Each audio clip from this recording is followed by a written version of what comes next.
உருவாக்கத்தான் இறைவனுக்கு உருவம் இருக்குங்கிறத வாதிக்கிறாங்கன்னு நாங்க ஒரு குற்றச்சாட்டு வைக்கலாமா? அப்ப எப்படி குற்றச்சாட்டு நான் வைப்பது கூடாதோ அந்த மாதிரி நீங்களும் எங்க மேல இங்க அத்வைத கொள்கைக்காக தான் இப்படி பாடுபடான்னு சொல்லக்கூடாது. குர்ஆன் ஹதீஸை பத்தி நம்ம விவாதம் பண்ணிட்டு இருக்கோம். நீங்க சொல்ற குர்ஆன் ஹதீஸ்ல இருக்காங்கிறது தான் பிரச்சனை, நாங்க சொல்ற குர்ஆன் ஹதீஸ்ல இருக்கிறாங்க தான் பிரச்சனை. நீங்க தேவையில்லாம கொண்டு வரீங்க. நாங்க அப்படி சொல்லாதையே, அப்ப நாங்களும் நீங்க செய்ய நாங்க சொல்லாமா? சொல்லக்கூடாது. அதுவும் நீங்க சொல்லக்கூடாது. நாங்க என்ன சொல்றோமோ அதுக்கு பேர் சொல்லுங்க. இல்ல நீங்களா கற்பனை பண்ணிக்கிட்டு அப்படி இப்படின்னு தான் சொல்ல வேணாம். நாங்க சொல்ற குர்ஆன் ஹதீஸ்ல அப்படி ஒரு அத்வைத கொள்கை இருந்தா நீங்க அப்ப சொல்லுங்க. நீங்க இது அத்வைத கொள்கை மாதிரி இருக்கு நீங்க சொல்றது அப்ப சொல்லுங்க. இது வரைக்கும் நான் சொன்னது அப்படி வந்துச்சா உங்களுக்கு? இல்லையே. நம்ம ஹதீஸுக்கு தான் நம்ம விளக்கம் கொடுத்துக்கிட்டே இருக்கிறோம்.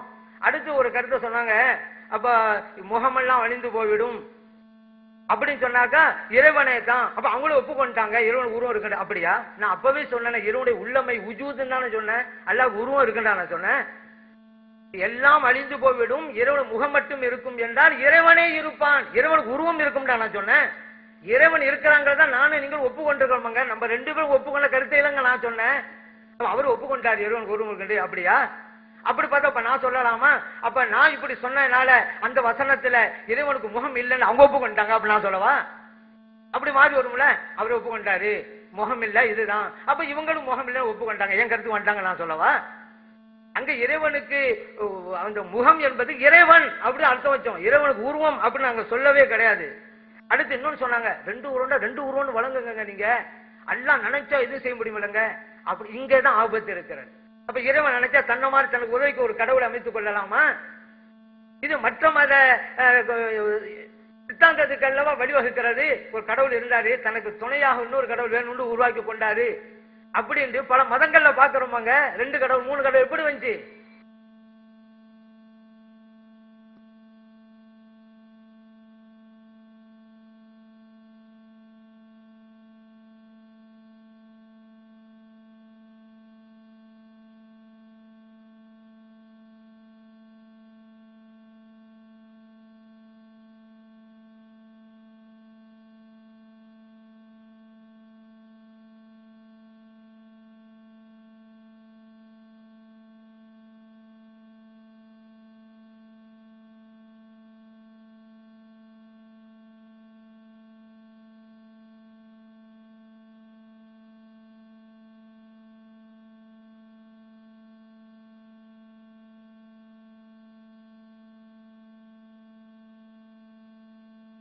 சகோதரர்களே,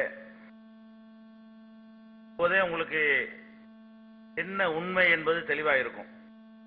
ஏன்னா இறைவனுக்கு உருவம் இல்லைங்கிறதுக்கு ஒரு ஆதாரத்தையும் காட்ட முடியல. சில கேள்விகளை கேட்கிறாங்க. அந்த கேள்விகள் ஒவ்வொரு கேள்வி கேட்கும் பொழுது அது தவறு என்று நிரூபித்தவன அதை விட்டுட்டு வேற கேள்வி கேட்கிறாங்க.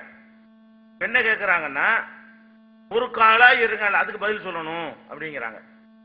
இறைவனுக்கு ஒரு கால் இருக்குதுன்னு ஹதீஸ்ல வந்தால் ஒரு கால் தான், இறைவனுக்கு 2 கால் இருக்குன்னு வந்தா 2 கால் தான்.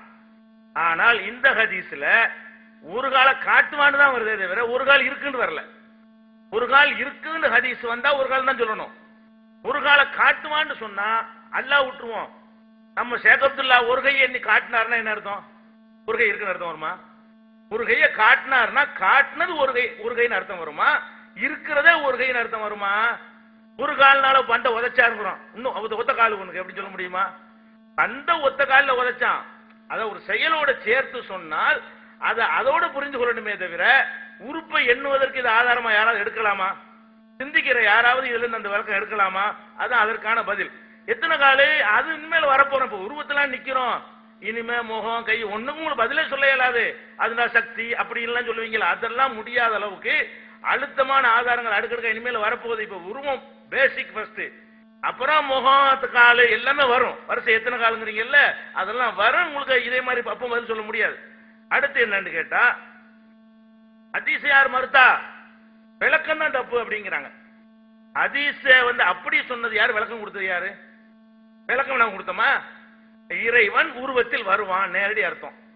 விளக்கமே நாங்க கொடுக்கல. முன்பு பார்த்தார்களே அது அல்லாத வடிவத்தில் வருவான் நேரடி வார்த்தை, விளக்கமே கொடுக்கல. விளக்கம் நீங்க கொடுத்தா நான் கொடுத்தனா? யோசிச்சு பாருங்க. நம்ம கொடுத்த விளக்கம் தான் தப்புங்கிறார். விளக்கமே கொடுக்கல. விளக்கம்னு சொல்லி நீங்க இல்ல மறுத்துக்கிட்டு இருக்கிறீங்க. நாங்க விளக்கமே தரல. அல்லாஹ்வுடைய ரசூல் சொன்னதை அப்படியே தமிழ்ல சொல்றோம், அவ்வளவுதான். அப்ப அவர்களிடத்தில் அல்லாஹ் வருவான் என்பது விளக்கமா மொழிபெயர்ப்பான். அவர்கள் முன்பு பார்த்த வடிவம் அல்லாத வேற வடிவத்தில் வருவான் என்பது விளக்கமா மொழிபெயர்ப்பான்.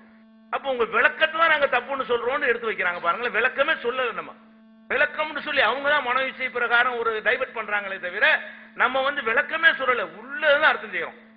அடுத்து என்ன, சூரத்துன்னா பண்புன்னு வச்சுக்கிறோன்னு, நமக்கு அல்லாஹ்வுடைய பண்புலாம் தெரியும்ல அப்படிங்கிறாங்க.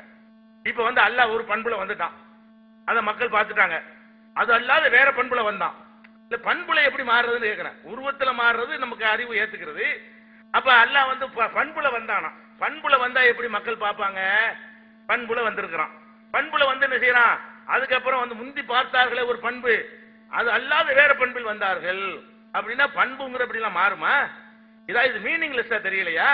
இதை பார்த்தால ஒரு அர்த்தமற்ற ஒரு விளக்கமா வியாக்கியானம் உங்களுக்கு படலையா? அப்ப இப்படிலாம் சொல்லுற மொத்தத்துக்கும் வாட்சி என்ன செய்யணும், நீங்க அர்த்தம் செய்யணும்.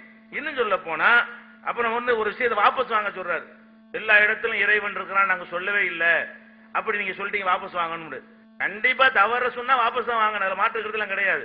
ஆனால் நான் என்ன சொன்னேன்னு கொஞ்சம் ரிப்பீட் பண்ணி பார்த்துக்கிட்டு அடுத்த அமர்வுன்னு சொல்லுங்க. நான் என்ன சொன்னேன், ஷேக் அப்துல்லா இந்த மாதிரி சொன்னார்னு சொல்லவில்லை. இந்த கருத்து உண்டானது இப்படித்தான். இறைவனுக்கு உருவம் இல்லைங்கிற கருத்து எங்கிருந்து உண்டாகுது என்று சொன்னால் இந்து மதத்தினுடைய அத்வைதத்தில் தான் உண்டானது. உண்டானதுன்னு நான் சொன்னே தவிர இவர் அத்வைதத்தை சொல்றாருன்னு நான் சொன்னா தான் என்ன செய்யணும், நான் சொல்லாத ஒன்றை ஏன் என் மீது சுமத்தினீர்கள் சொல்லணும். நான் இந்த சிந்தனை எங்கிருந்து உண்டானது என்ற அடிப்படையை சொன்னனே தவிர அப்படி இல்லாம இவர் சொன்னதா நான் சொல்லி இருந்தால் என்ன செய்வோம், வாபஸ் வாங்கிக்கிறோம். நீங்க இலை போட்டு பார்த்துட்டு என்ன செய்யுங்க, அடுத்த பிரேக் வருவீங்கல்ல, அப்ப நீங்க சொல்லுங்க, பார்த்துக்கிறோம். அடுத்து என்னன்னு கேட்டா, இந்த முகம் அழிந்து விடும் சொல்லும் பொழுது அல்லாஹ்வுடைய உள்ளமையை நான் சொல்லி இருக்கிறேன் அப்படிங்கிறாரு. அதாவது எல்லாமே அழிந்து விடும் அல்லாஹ்வுடைய முகத்தை தவிர, உள்ளமையை தவிர நான் சொன்னேன். அது சொன்னார் உண்மை. சொல்லிட்டு அப்புறம் என்ன சொன்னாரு, அதான் பிரச்சனை. அது சொல்லிட்டு அவரே அதை மறுத்தார். எப்படி மறுத்தாரு, அவருடைய முகத்துக்காக பாக்குறேன் என்ற என்ன அர்த்தம், மொத்த உடம்புக்கு தான் பாக்குறேன் அர்த்தம். உங்க முகத்துக்காக தான் விட்டு தரேன் என்ன அர்த்தம், மொத்த உடம்பு தான் அர்த்தம். அப்ப முகம்னா என்ன அர்த்தம், மொத்த உடம்புன்னு சொன்னார். முதல்ல தஜலின்னு சொல்லிவிட்டு அதை சொன்னது அவர் தான். அதுக்கடுத்து அதுக்கு அர்த்தத்தை மாற்றி சொன்னது அவர் தான். அவர் சொன்ன அர்த்தத்தை ரெண்டாவது சொன்னார், அதை எடுத்து சொன்னே தவிர நான் இட்டுக்கட்டி ஒன்னும் சொல்லலையே. முதல்ல உள்ளம அழியாதுன்னு சொல்லிவிட்டு அப்புறம் என்ன பண்ணாரு, முகம்னா என்ன அர்த்தம் பேசும்போது முகம்னா முழு உடம்பு தான் அப்படின்னு சொல்லிட்டாரு. அப்ப அல்லாஹ் உடம்பு இருக்குன்னு ஒத்துக்கிட்டாரு, உருவம் இருக்குன்னு. அதான் அது சொன்னது தவிர நான் இட்டுக்கட்டி ஒன்னும் சொல்லல. அது மாதிரி அப்ப இறைவன் ரெண்டு வடிவத்துல வந்தாண்ட உடனே இறைவன் நினைச்சதெல்லாம் செய்வான் அப்படின்னு ஒரு பயங்கரமான கேள்வி கேட்கிறாரு. அப்ப இறைவன் நினைச்சதெல்லாம் செய்வான் என்றால் தன்னை போல இன்னொருவனை உருவாக்கி கொள்வானா, தனக்கு அசிஸ்டன்ட் உருவாக்கி கொள்வானா அப்படிங்கிறாரு. கண்டிப்பா உருவாக்கி கொள்ள மாட்டான். ஆனால் உருவாக்கி கொள்வான் என்று அல்லாஹ் ரசூல் சொன்னா உருவாக்குவான் நம்பணும். இது ஏன் ரெண்டு உருவத்தை நாங்க பேசுறோம், நாங்களா சொல்லல, ரசூல் சொன்னதுனால நம்ம நம்புறோம். அப்ப அல்லாஹ் ரசூலும் சொல்லி இருப்பார்களே, ஆனால் நினைச்சது செய்வான், நினைச்சது செய்வான்ங்கிற நம்மளா கற்பனை பண்ணக்கூடாது. எதையெல்லாம் செய்வான்னு நமக்கு வரும், அல்லாஹ் சொல்லுவான், அல்லாஹ்வுடைய ரசூல் சொல்லுவாங்க. அப்படி சொன்ன விஷயத்தை நம்ம நம்பத்தான் வேணும். அப்ப இறைவன் ஒரு உருவத்தில் வந்தான், ஒரு டாபிக். முந்தி பார்க்காத உருவத்தில் வந்தான், ரெண்டாவது டாபிக். ரெண்டு உருவம் இருக்கு நானா சொல்றேன், ரசூல் சொல்லிட்டாங்க. அதுக்கு நான் சொன்னேன் இறைவன் நாடினால் என்ன வேணாலும் செய்வான். அதுக்காக வேண்டிய அல்லாஹ் ரசூல் சொல்லாத ஒண்ணு அல்லாஹ் தன்னை அழித்துக் கொள்வானா, நாடியதெல்லாம் செய்வான் என்றால் அப்படிலாம் கேட்கக்கூடாது. அழித்துக் கொள்வான் குர்ஆன்ல ஹதீஸ்ல இருந்தா அதை நம்பணும். அல்லாஹ் என்ன செய்வான், தனக்கு அசிஸ்டன்ட் படைச்சுக்கிறான் குர்ஆன் ஹதீஸ்ல இருந்தா அப்ப நம்பணுமே தவிர இல்லாத ஒண்ணு சொல்லக்கூடாது. நான் இருக்கிற ஒண்ணுக்கு சொன்னதை இல்லாத ஒன்னோட சம்பந்தப்படுத்தி பேசுறாங்க.